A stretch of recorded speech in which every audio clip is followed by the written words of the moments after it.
찬양대가 송구 영신 예배 때부터 화음이나 성량이나 또 새로운 얼굴도 보이고 은혜로운 찬양을 올려주셔서 감사합니다. 오늘도 또 새로운 얼굴들이 그 자리를 지켜주셔서 감사합니다. 2015년을 하나님께서 우리에게 허락을 하셨습니다. 하나님의 큰 은혜입니다. 첫 주일에 오신 것, 이것이 내 힘과 내 발로 온 것 같으나 그러나 사실은 하나님의 도우심 아닙니까? 그러니 우리가 하나님께 감사할 밖에는 없지요. 오랜만에 오신 분도 계시고 또 처음 오신 분도 계시고 참 잘 오셨습니다. 우리 옆에 있는 분들에게 다시 한번 인사합시다. 새해 복 많이 받으십시오. 우리가 늘 하는 인사 한번 더 하겠습니다. 주님의 이름으로 사랑합니다. 그리고 제가 어쩌다 한번 하는 인사 한번 또 하겠습니다. 장로님을 뵈니 밥맛이 납니다. 아니, 웃지 마시고 인사를 하시라고요. 옆에 계신 분이 집사님이면 집사님이라고 하시고, 잘 모르겠거든 아이고 얼굴을 뵈니 이렇게 하면 되잖아요. 다시 한번 인사하겠습니다. 우리 권사님 뵈니 밥맛이 납니다.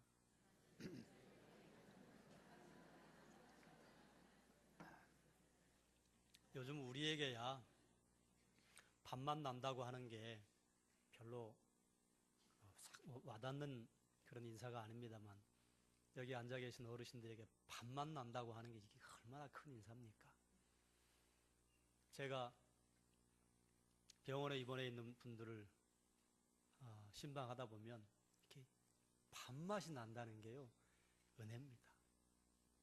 밥맛 떨어지면요 어떻게 되는 줄 아시죠? 죽습니다. 입맛이 살아있다는 건요 하나님의 은혜입니다.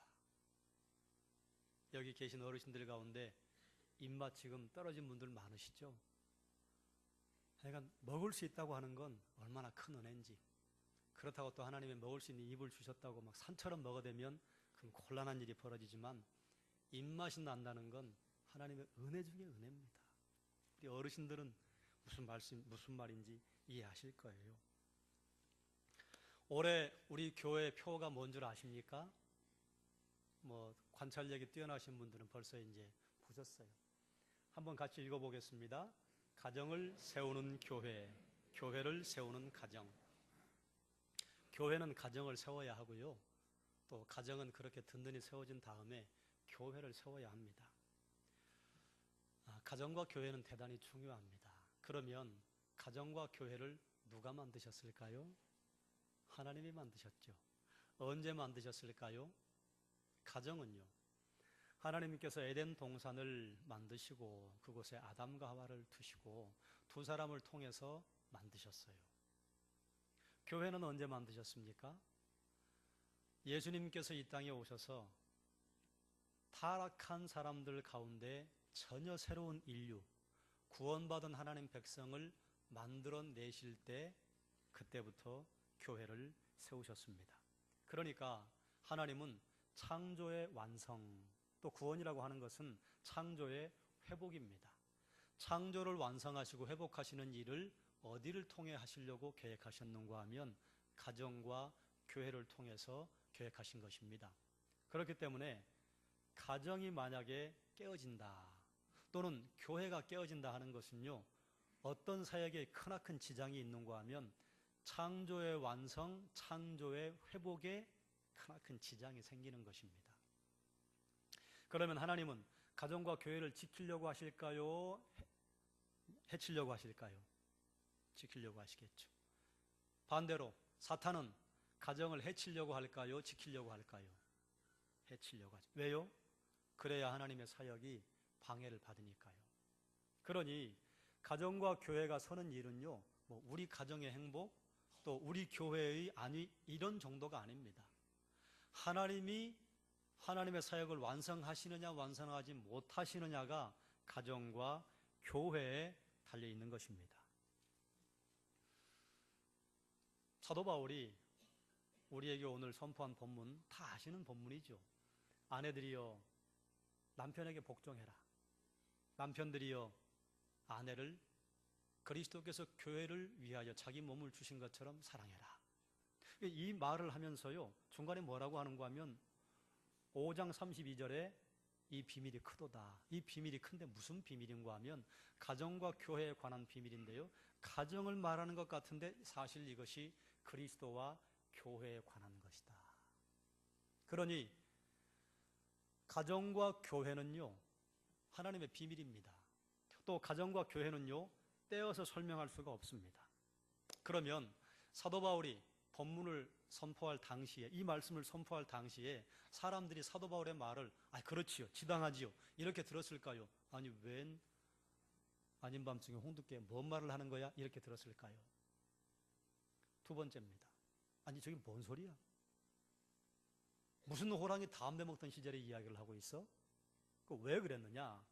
당시에 살고 있던 사람들에게는요, 세 가지의 사회와 문화가 중첩이 되어 있었습니다.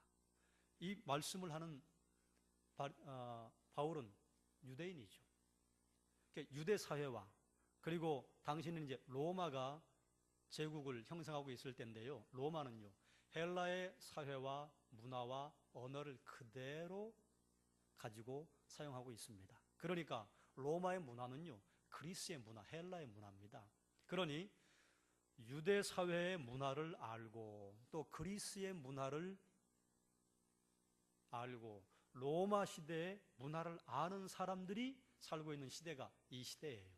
그러면 당시에 남자와 여자에 관하여, 결혼에 관하여 이 세 사회는 어떤 인식을 하고 있었는가? 유대 사회에서요, 여성에 대한 인식은 그다지 높지 않았습니다. 여성은요, 물건이었습니다. 여성은 남성의 소유였습니다.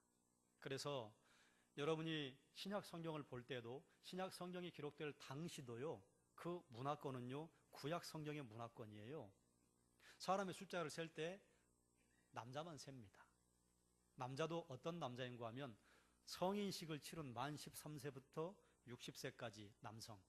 이 남성들은 누군가 하면 성전에서 봉사할 수 있는 남성. 성전에서 봉사할 수 있는 남성은 누군 줄 아세요? 전쟁이 나면 칼과 창을 들고 나가서 싸울 수 있는 남성. 이 사람들만 숫자에 넣었어요.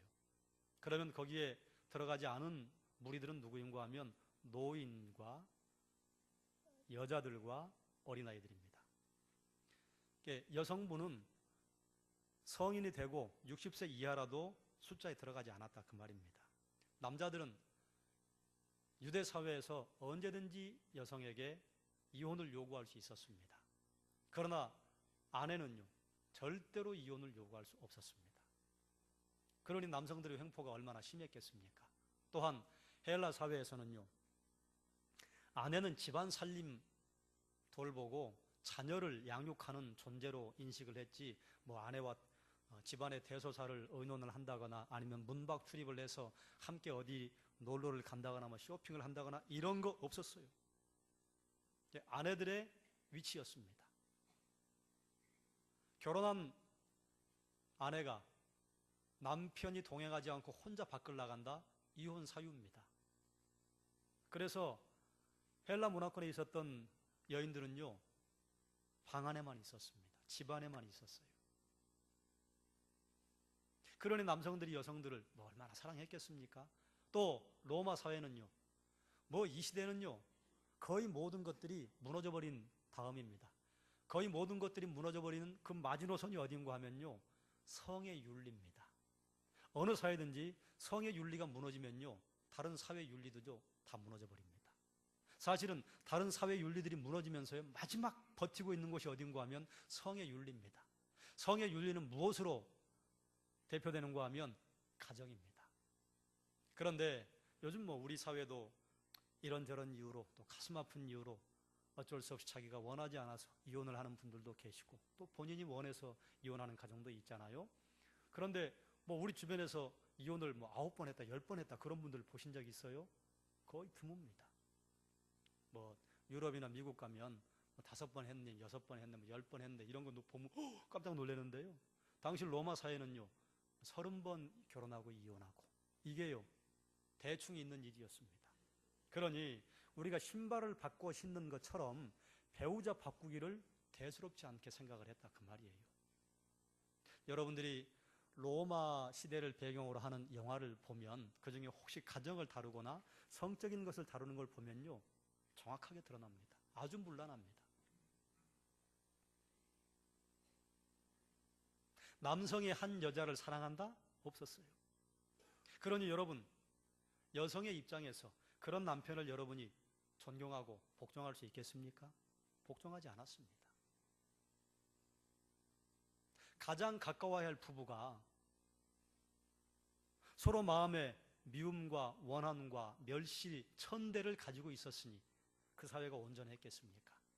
다 무너지죠. 그런 시대에 사도 바울이 이렇게 외친 거예요. 여러분, 남편은 아내를 사랑해야 합니다. 어떻게 해요? 그리스도가 교회를 위해 자기 몸을 주신 것처럼 거룩하고 깨끗하고 희생적으로 사랑해야 됩니다. 그럴 때 남성들이 아 그래요? 감동받았을까요? 아니에요. 뭔 소리야 저 친구 지금. 자다가 봉창을 두드리나? 아내들에게 이렇게 말했습니다. 아내들이요, 교회가 그리스도에게 복종하듯이 남편에게 복종하고 남편을 존경하십시오. 그럼 아내들이 그 말을 들을 때 아 정말 지나간 말이다 이렇게 이해를 했을까요? 아니에요. 무슨 말도 안 되는 소리를, 남편을 존경하라고? 존경할 게 있어야 존경하지. 그 시대에 사도 바울이 이 말씀을 선포한 거예요. 그럼 사도 바울은 왜 이 말씀을 선포했을까? 이게 사도 바울의 생각일까요? 사도 바울이 주변의 그리스도인들과 상의해서 결정을 내린 것일까요? 아닙니다. 하나님께서 원하시는 가정과 결혼 제도를 사람들에게 알려준 거예요. 그러면 결혼이 처음에 어떤 모습이었는가? 결혼의 가장 처음 출발이 어딥니까?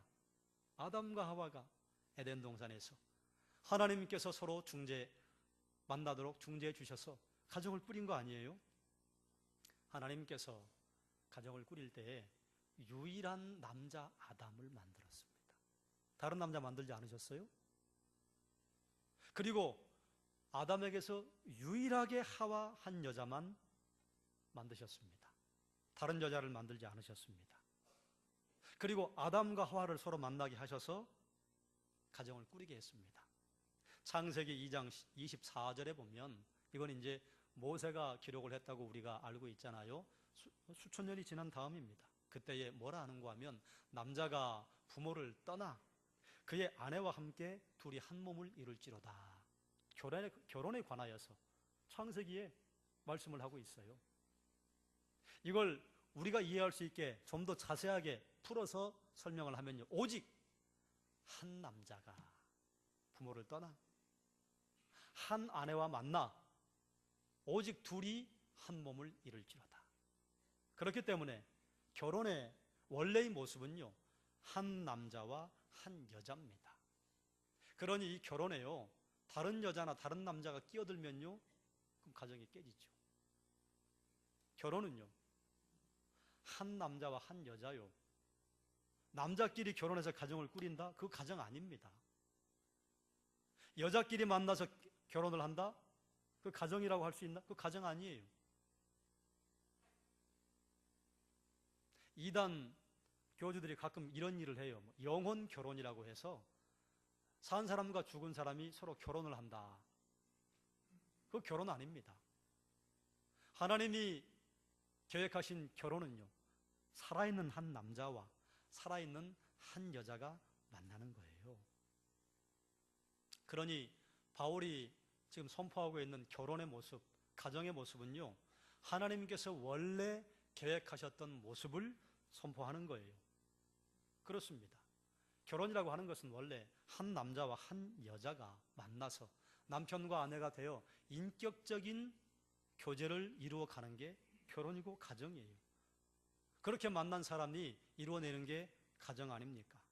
그런데 인류는요, 가정을 파괴하고 말았습니다. 본래 하나님께서 하와를 돕는 배필로 주실 때 이 배필이라고 하는 게 우리는 이렇게 알아들어요. 여자가 좀 이것저것 부족하니까 남편에게 붙어 사는 정도로 생각을 안 하시는 모양이죠, 여성분들은. 남성들의 머릿속에는 그런 생각이 있습니다.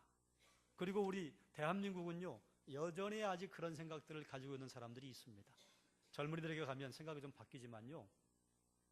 그런데 본래 이 돕는 자라고 하는 배필이라고 하는, 이건 이제 우리가 그렇게 해석을 해놓은 것인데, 원래 의미는 무엇인가 하면 이게 헬퍼입니다.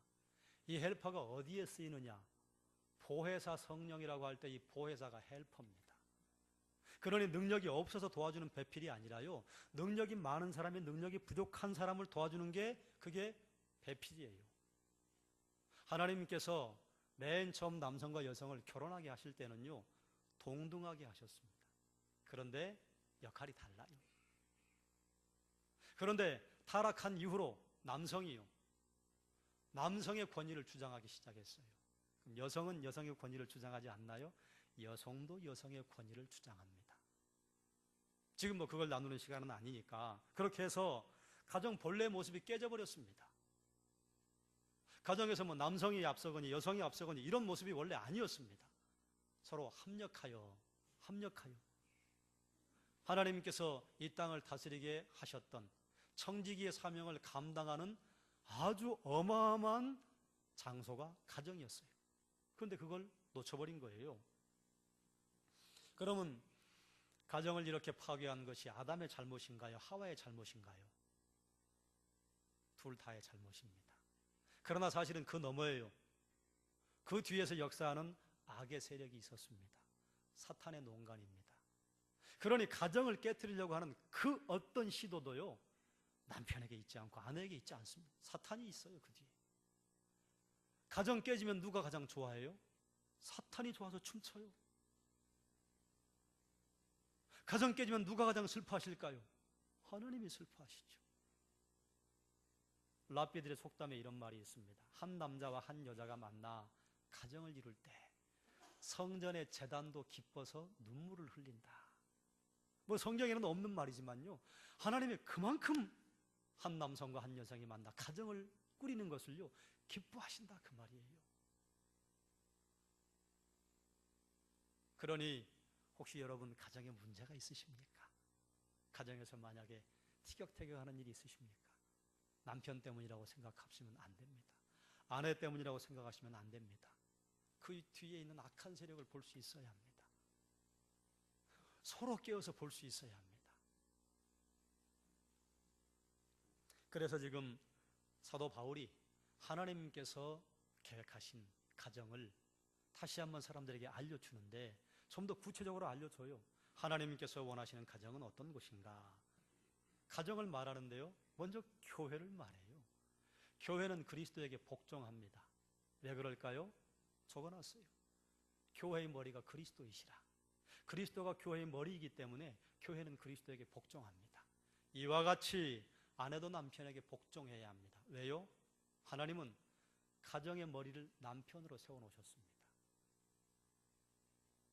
아무리 아니라고 부인해도 하나님이 그렇게 만들어 놓으셨어요. 그런데요, 남편은요, 아내의 인정과 격려와 칭찬을 먹고 가정을 돌볼 힘을 냅니다. 아내가 칭찬해주면요, 아내가 격려해주면요, 하늘에 별 달라고 사다리 만들러 나가요. 그런데 사다리를 만들고 있는데 아내가 그건 뭐더러 만들어? 이렇게 말하면요, 연장 다 치워버립니다. 아내가 복종하는 모델은요, 여러분, 상담학에서 오지 않아요. 심리학에서 오지 않아요. 내 아버지 어머니가 어떻게 살았는지 오지 않습니다.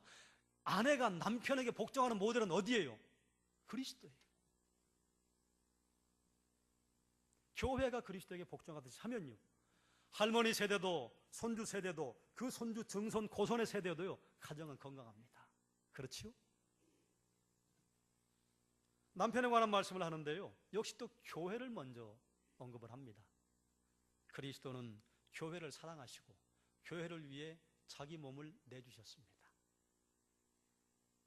자기 몸을 내주는 것만큼 큰 사랑이 어디 있습니까? 주님의 사랑은요, 거룩하고 깨끗하고 자기 희생적이고, 그런데 그 연이어 뭐라고 말씀하는가 하면 이것처럼 남편이 아내를 그리스도가 교회를 위하여 자기 몸을 내준 것처럼 자기 몸을 사랑하는 것처럼 사랑하라. 이 사랑이 쉬울까요? 어려울까요? 어렵지요. 어떻게 이렇게 사랑합니까? 그런데 이렇게 사랑하면요, 아내가 삽니다. 이렇게 사랑하면요, 아내가 거룩해지고 흠이 없이 됩니다. 그리스도께서 교회를 위하여 자기 몸을 내주신 것은 교회를 거룩하고 흠이 없게 하시고 물로 씻어 깨끗하고 말씀으로 거룩하게 하기 위함이라. 그런데요, 이 거룩하고 흠이 없는 이 선포가 어디까지 가는가 하면 요한계시록까지 가요. 요한계시록의 마지막에 공중 혼인잔치가 있을 때요, 거룩하고 흠이 없게 준비된 신부가 우리 신랑 되신 주님과 함께 만나기 위해서 내려온다. 그러니 교회와 가정은요, 원리가 똑같습니다.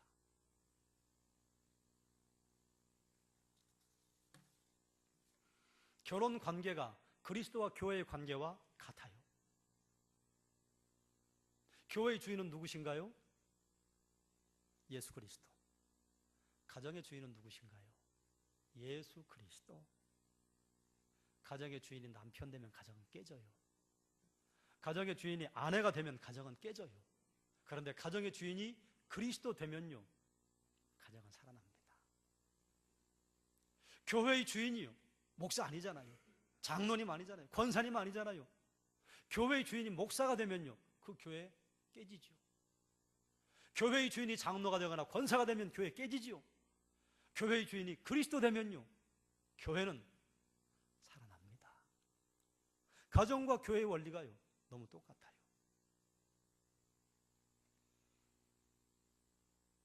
창세기 2장 14절에 그 둘이 한 몸을 이룰지로다 했습니다. 그런데 이 한 몸을 이룬다고 하는 게요, 또 어디에 사용되느냐? 주님이 내 안에, 내가 주 안에, 그리고 주와 나는 하나이니라. 이 단어가 같습니다. 그러니 가정을 꾸리고 있다고 하는 것은요, 이건 굉장히 큰 복 가운데 하나인데, 왜 복이냐? 당연히 반려자가 있는 거 큰 복이죠. 그런데요, 하나님의 사랑을 깨달아 알게 됩니다. 배우자와 가정을 꾸려나갈 때, 하나님이 이렇게 사랑하시는구나. 이게 주님의 사랑이로구나. 그리고 가정이 완성되는 것은요, 부부만 있으면 안 됩니다. 자녀가 반드시 태어나야 합니다. 하나님께서 이 땅에 아담을 하나님의 형상을 만든 존재로 창조하신 다음에요, 하나님의 존재 방식대로 살아가도록 만들어주셨는데, 그게 뭐냐? 그게 가정이에요. 하나님의 존재 방식이 뭡니까? 공동체입니다. 삼위일체예요. 성부와 성자와 성령 세 분이 하나로. 부부만 있으면요, 가정이 아니에요. 거기에 자녀가 태어나야 합니다. 자녀가 태어나면요, 그러면 이렇게 나이가 들어서 또 인생의 경륜이 쌓이면 이런저런 경험들이 많아지시고 사람을 이해하는 폭이 많아지지만요, 결혼을 해서 자녀를 낳아보면요, 성경에서 말하는 하나님 아버지, 이 말을 이해하게 되잖아요. 부모가 안 돼 보면요, 그 마음을 어떻게 알까요? 미루어 짐작할 수는 있겠지요. 자녀가 태어난 것 때문에 기뻐하고, 자녀가 태어날 때 분만실에서 그렇게 죽을 고생을 하고, 분만실 앞에서 남편은 기둥 붙잡고 기도하고, 그 안에 어떻게 될까 봐 전전긍긍하고, 어떤 남편은 밖에 나갔다가 놀다 와서 그냥 평생 아내에게 그것 때문에 구사리를 받는다고 하는데, 그래도 아빠가 된다고 하는 것, 엄마가 된다고 하는 건, 이건 얼마나 부담스럽습니까? 또 반대로 얼마나 가슴 벅찹니까? 한 생명 태어나는 기쁨, 아빠와 엄마가 아니면 어떻게 알겠어요? 열심히 사랑했더니 자기 혼자 컸다고 생각하고 아빠와 엄마의 가슴에 대못을 박을 때, 내가 하나님 가슴에 그런 대못을 박았구나. 이거 경험하지 않으면 어떻게 알겠냐, 그 말이에요. 그러니 가정을 꾸리고 부부로 살아가고 자녀를 주셨다고 하는 것은요, 우리 주님의 마음, 우리 하나님의 마음을 알 수 있는 너무 좋은 실물 교훈장을 우리에게 주신 거예요. 하나님은 아담을 만드시고 이 땅에 아담을 하나님의 대리인으로 세우셨습니다. 그래서 역사를 주관해 갔어요. 하나님께서 역사를 주관하시는데 눈에 보이지 않는 하나님이 눈에 보이는 우리 인간의 역사 속에 이렇게 두 팔 걷어붙이고 내려오셔서 이것도 하고 저것도 하시고 그러시느냐? 아니라 하나님이 이 땅에 세우신 아담을 통해서 그 일을 하기를 원하셨어요. 그래서 아담을 창조하시고 하와를 만들기 전입니다. 모든 동물을 아담 앞으로 지나가게 하셨어요. 그래 아담이 뭐 했어요? 이름을 지어줬어요. 이름을 지어준 건 이게 보통 사건이 아닙니다. 하나님이 아담을 아담이라고 부르셨어요. 하나님이 아담에게 이름 줬어요. 아담이 지금 모든 하나님 만드신 생물들에게 이름을 줍니다. 이건 하나님이 가지고 계신 권세를 아담에게 내려주신 거예요. 여러분, 자녀를 낳으면 이름을 누가 짓습니까?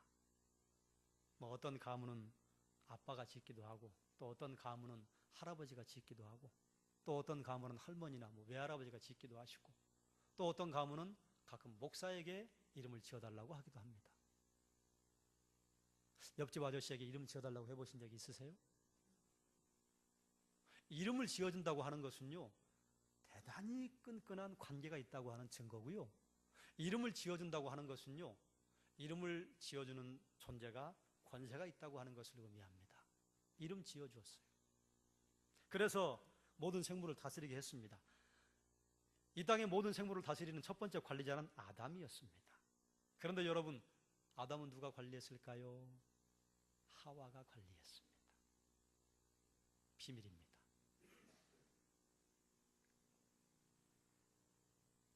그래서 역사와 남녀의 상관관계를 정리하면 이렇습니다. 남성은 역사를 움직입니다. 그런데 남성은 누가 움직일까요? 여성이 움직입니다. 가정도 마찬가지입니다. 남편이 가정을 대표합니다. 가정의 머리가 남편이에요. 그런데 그 남편을 움직이는 사람은 누굽니까?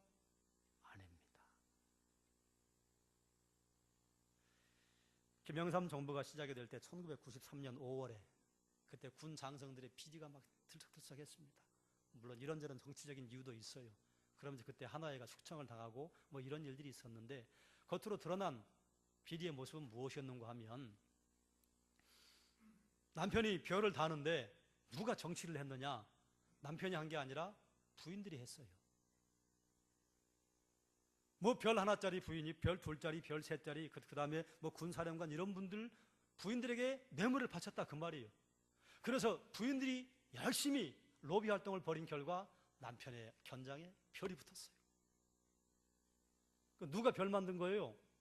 부인이 만든 거예요. 그런데 이게 이제 사회에 알려지니까요, 무엇 때문에 별이 다 떨어졌어요? 부인이 뇌물 갖다 주고, 내 부인이 뇌물 먹은 것 때문에 별 다 떨어졌어요. 군의 장성이요, 남자들이 하는 게 아닙니다. 부인들이 얼마나 다니는지 장교하셨던 분들은 아시죠? 어떤 통계에 의하면 공무원들의 비리의 80%는 아내의 바가지 때문이랍니다.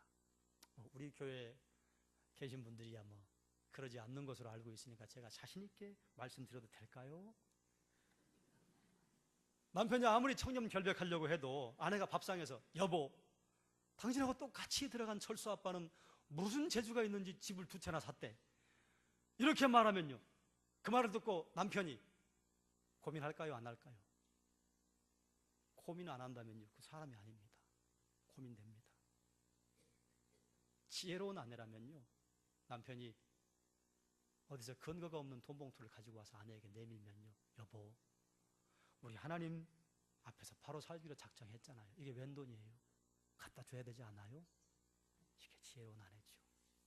그런데 남편이 그렇게 하니까 아이고 여보, 뒤탈은 없겠지요? 웃으면서 탁 집어넣으면 뒤탈이 있어요, 없어요? 반드시 뒤탈이 생깁니다. 또 남편에게 아이고 당신 수단이 대단히 좋아졌네, 이렇게 얘기하고 만약에 받아 챙기시면 그분보다 수단 더 좋은 사람들에서 반드시 뒤통수 맞잖아요. 아니 그런 것보다도 우리가 하나님 앞에 떳떳하지 않잖아요. 지혜로운 아내는 남편을 세워주는 사람입니다. 여러분, 바보 온달 이야기 아시죠? 그런데 혹시 여러분 바보 평강공주 이야기 들어본 적 있습니까? 동서고금의 역사를 보면요, 지혜로운 아내가 좀 떨어진 남편을 만나서 남편을 높은 자리에 앉혔다, 이런 거 너무 많아요. 그런데 지혜로운 남편이 좀 덜 떨어진 아내를 만나가지고 아내를 지혜로운 사람 만들었다, 본 적 있습니까? 전 못 봤어요. 이게 무슨 말인 줄 아세요? 한 가정에 어떤 아내가 앉아 있는가에 따라서 가정이 흥하기도 하고 망하기도 합니다.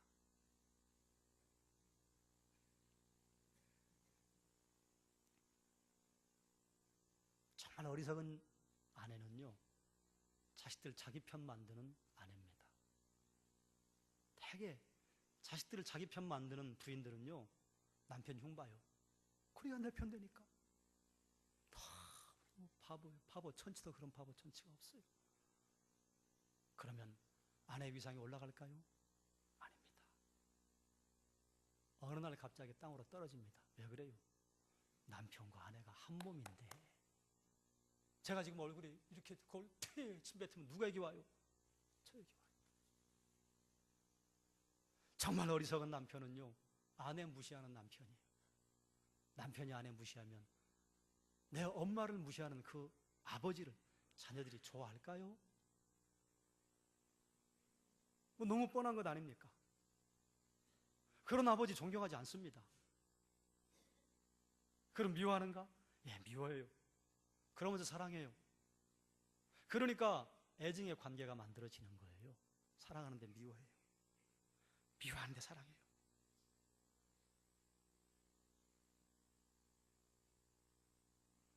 남편을 가정의 머리로 삼았다고 해서 아내들이요, 불편해하지 마십시오. 하나님이 정하신 것입니다. 그리고 아내가 남편을 세워주는 가정들 보십시오. 잘 됩니다. 그런데 아내가 남편을 깎아내리고 남편을 무시하고 경멸하는 집안 보십시오. 제대로 갚딜까요? 그런 집안이 있으면 저한테 한번 소개해 주십시오. 비법이 뭔지 좀 가서 좀 배워야겠어요. 그런 가정이요, 전 못 봤습니다. 그러니 가정의 머리로 세운 그 남편은 아내를 깨끗하고 거룩하고 자기 희생적으로 사랑하고, 아내는 가정의 머리로 세운 그 남편을 교회가 그리스도에게 하듯 복종하는 것이요, 행복한 가정 만드는 비결입니다. 그런데 이 비결이 어디서 온 거예요? 교회에서 온 거예요. 그리스도에게서 온 거예요. 결혼을 하면 하나님이 선물로 자녀를 주시잖아요. 자녀가 태어나야 그게 진짜 가정입니다. 그래야 공동체가 돼요. 그럼 자녀는 누가 가르쳐야 할까요? 자녀를 교회가 가르쳐야 할까요? 자녀의 신앙 교회가 가르쳐야 한다고 생각하시지요?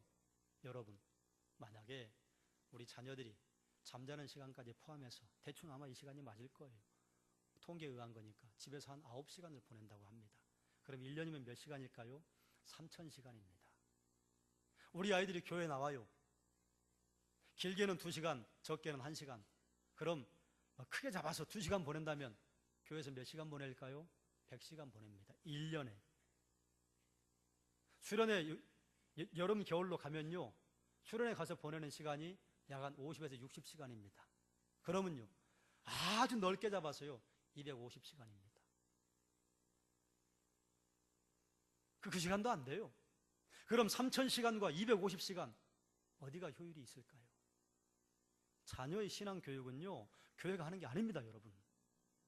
부모가 하는 겁니다. 교사하는 분들은 아시죠?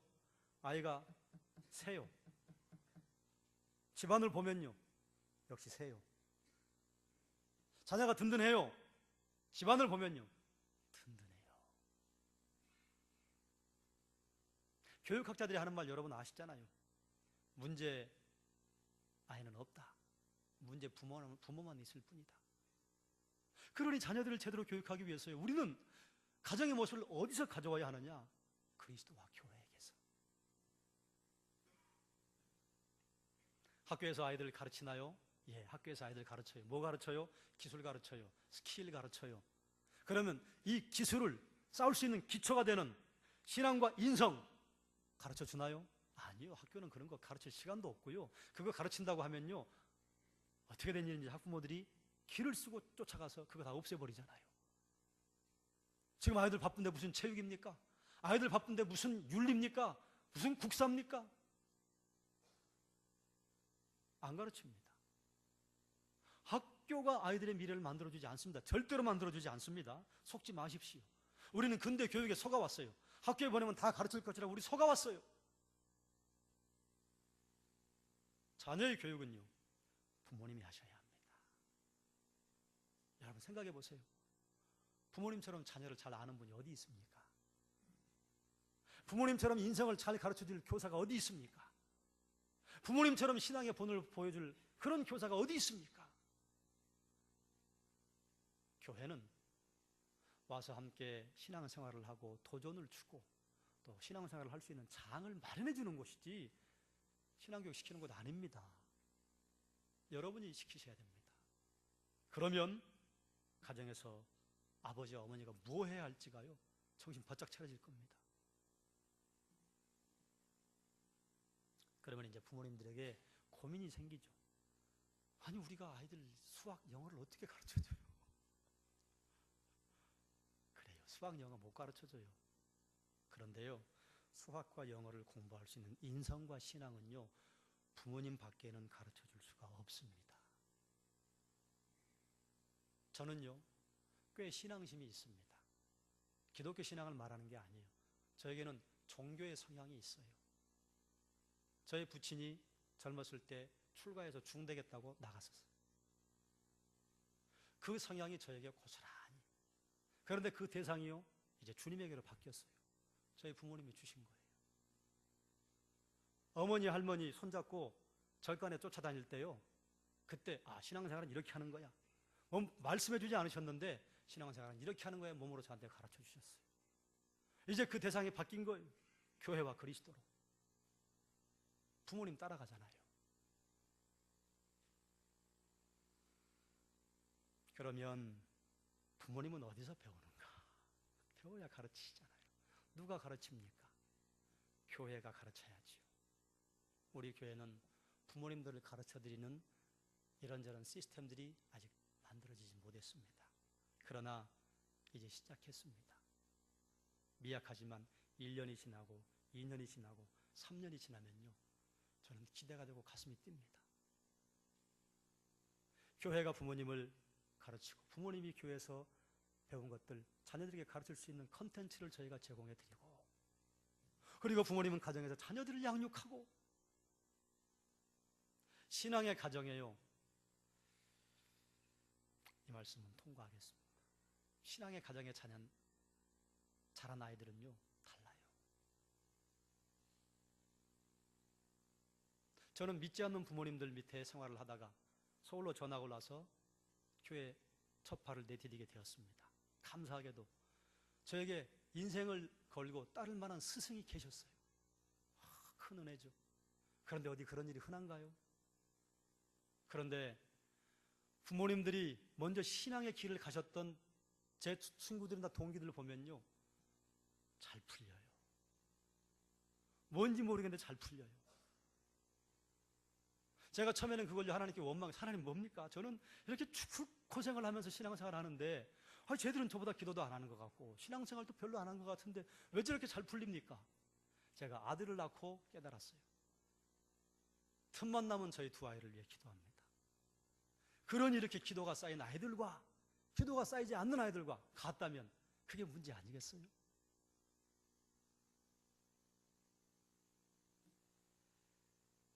우리 교회가 아직은 부족하지만 부모님 세우는 일을 시작했습니다. 부모님은 가정에서 적용하고 실천해서 가정을 살리셨어요. 가정은 교회를 세워가고 교회는 가정을 세워가고, 이건요 같은 겁니다. 그런데 다른 모습입니다. 말씀을 정리합니다. 올해 교회 표어가 가정을 살리는 교회, 교회를 살리는 가정입니다. 이것은 같은 의미인데요, 모습이 달라요. 가정도 교회도 하나님께서 만드셨습니다. 가정도 교회도 주님 안에 있을 때 건강하게 세워집니다. 가정에서 아내는 교회가 주님에게 복종하듯이 남편에게 복종하라. 남편은 주님이 교회를 사랑하듯이 아내를 자기 희생적으로 거룩하고 온전하게 사랑하라. 남성은 역사를 움직이지만 여성은 남성을 움직입니다.